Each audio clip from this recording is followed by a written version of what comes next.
Hello दोस्तों, आज मैं आपको बताने वाला हूँ कक्षा 10 गणित का एक बहुत महत्वपूर्ण क्वेश्चन जो हर वर्ष बोर्ड एग्जाम में आता है और इस वर्ष भी आने के बहुत ज़्यादा ही चांस है। तो आइए मैं इसको आपको बहुत अच्छे तरीके से बता देता हूँ कि कैसे लगेगा यह सवाल। तो यहाँ पर क्या दिया हुआ है, x/2 प्लस 2y/3 बराबर -1 और दूसरा समीकरण इधर है x-y/3 बराबर 3। तो पहले इसको हल करेंगे, उसके बाद इसका एक समीकरण बनाएंगे अच्छे से, उसके बाद ये विलोपन विधि से इसको हल कर देंगे। तो आइए पहले इसको सॉल्व करते हैं। तो क्या करेंगे, यहाँ पर 2 और 3 का एलसीएम ले लेंगे।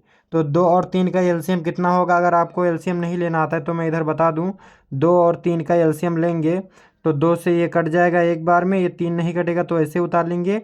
अब 3 से तो ये एक ऐसे उतारेंगे और 3 से 3 एक कम 3। तो अब ये 2 और 3 का पहाड़ा पढ़ेंगे तो 2 3 6। हमारा एलसीएम कितना आया, तो हमारा एलसीएम आ गया 6 आ गया। इधर बराबर लगा लेंगे।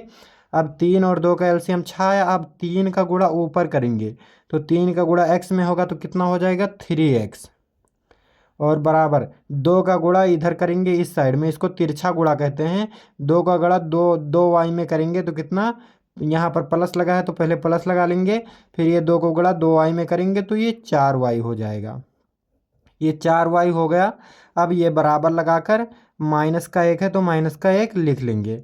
अब क्या करेंगे, अब उसके बाद हम क्या करेंगे, यहाँ पर ये -1 के नीचे कुछ नहीं है तो यहाँ पर 1 मान लेते हैं, 1 हमेशा रहता है इसके नीचे। तो अब क्या करेंगे, इस 1 का गुणा इस समीकरण में करेंगे, तिरछा गुणा, इसका गुणा इसमें और इसका गुणा इसमें।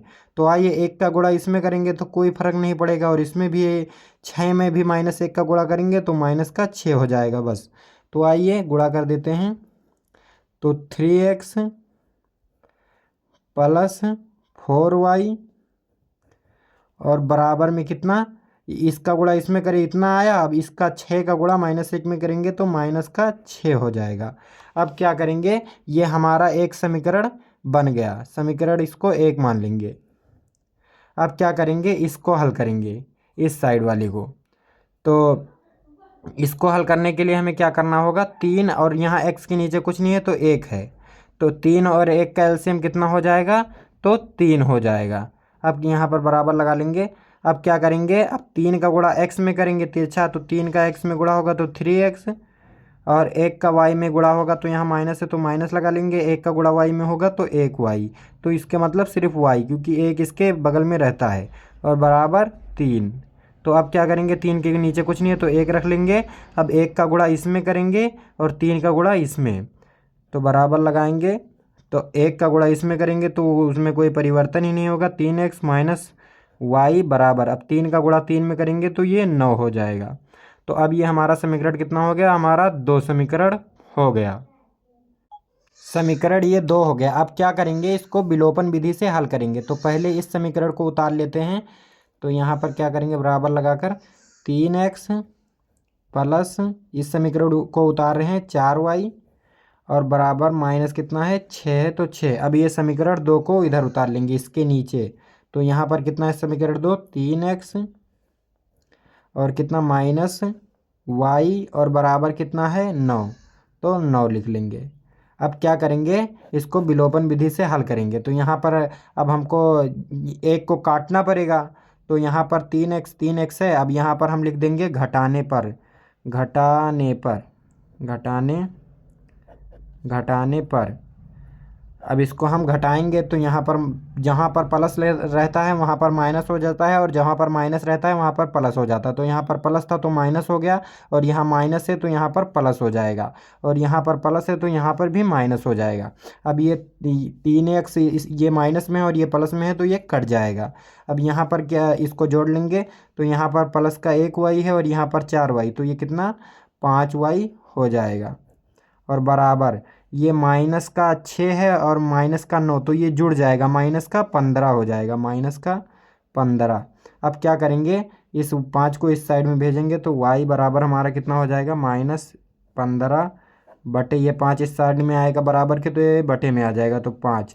तो अब इसको 5 से काट देंगे तो 5 तियाँ 15, तो 3 बार में कट जाएगा। तो हमारा y बराबर कितना आ गया, तो यहाँ पर माइनस था तो -3 आ गया। अब क्या करेंगे, ये y का मान हम एक समीकरण में रख देंगे, चाहे 2 में रख दें चाहे 1 में रख दें, हमारा x का मान भी निकल आएगा।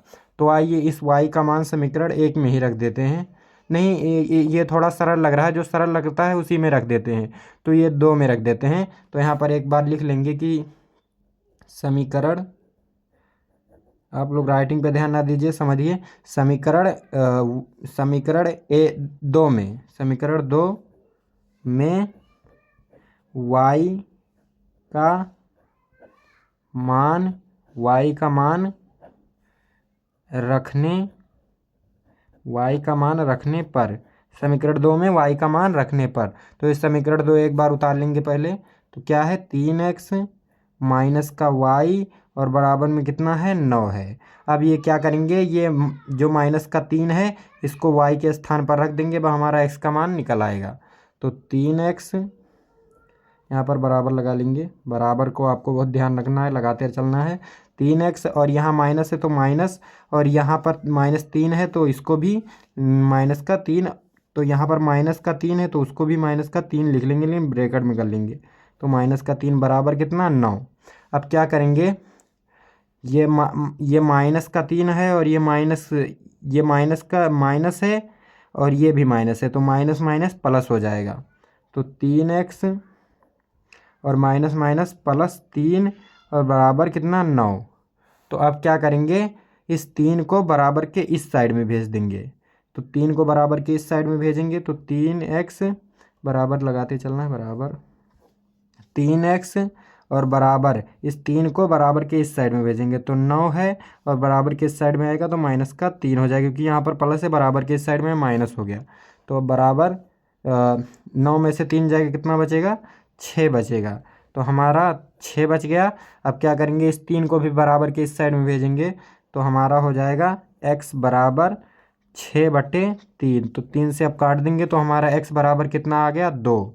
तो अब यहाँ पर बराबर लगाकर x बराबर हमारा कितना आ गया, 2 आ गया। यही हमारा, यहाँ पर हमारा y का मान -3 और x का मान 2 आ गया। तो यही हमारा आंसर हो गया। आई होप आपको ये वीडियो पसंद आया होगा। अगर पसंद आया तो लाइक सब्सक्राइब कर दीजिए, और ऐसे ही अगर आप कक्षा 10 में हैं तो बिल्कुल सब्सक्राइब कर लीजिए, क्योंकि ऐसे ही इंपॉर्टेंट क्वेश्चन लाते रहेंगे। धन्यवाद।